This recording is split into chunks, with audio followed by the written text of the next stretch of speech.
నమస్కారం. ఈ వీడియోలో వాక్య భేదాలు మరియు కర్తరి కర్మని వాక్యాలను గురించి తెలుసుకుందాం. ముందుగా వాక్య భేదాలు. వాక్యాలు 3 విధాలు. ఒకటి సామాన్య వాక్యం. సాధారణంగా వాక్యంలో కర్త, కర్మ, క్రియ ఉండాలి. అసమాపక క్రియలు లేనిది సమాపక క్రియతో పూర్తి అయ్యేది సామాన్య వాక్యమని అంటారు. ఉదాహరణ, బాలుడు పాఠమును చదివెను. ఇక్కడ బాలుడు కర్త, పాఠమును కర్మ, చదివెను అనేది సమాపక క్రియ. సంశ్లిష్ట వాక్యాలు. ఒకటి కానీ అంతకంటే ఎక్కువ కానీ అసమాపక క్రియలను కలిగి ఉండి ఒక సమాపక క్రియతో పూర్తయ్యే వాక్యాన్ని సంశ్లిష్ట వాక్యమని అంటారు. ఉదాహరణ, రాముడు పాఠమును చదివి నిద్రించెను.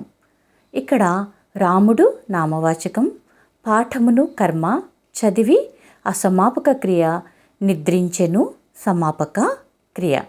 3 సంయుక్త వాక్యం. ఒకే వాక్యాన్న సంబంధం గల 2 వాక్యాలుంటే అది సంయుక్త వాక్యం అవుతుంది. ఉదాహరణ, రైలు బండి వచ్చెను కానీ చుట్టము రాలేదు.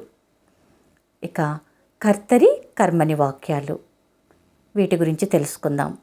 కొన్ని పదాల సమూహమే వాక్యము అని అంటారు. ఈ వాక్యములో కర్త, కర్మ, క్రియ అనే అంశాలు ఉంటాయి. కర్తరి వాక్యం.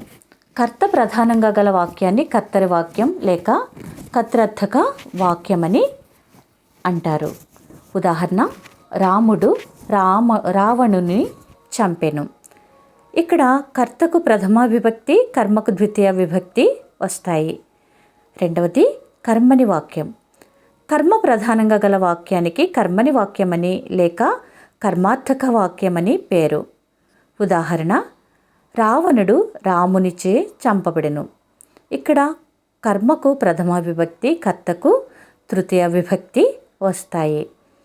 మరి ఈ వీడియోలో మనం కర్తరి కర్మని వాక్యాలు, ఆ విధంగానే వాక్య రకాలను గురించి, వాక్య భేదాలను గురించి తెలుసుకున్నాం కదా. తర్వాతి వీడియోలో సంధి ప్రకరణం గురించి తెలుసుకోబోతున్నాం. ధన్యవాదములు.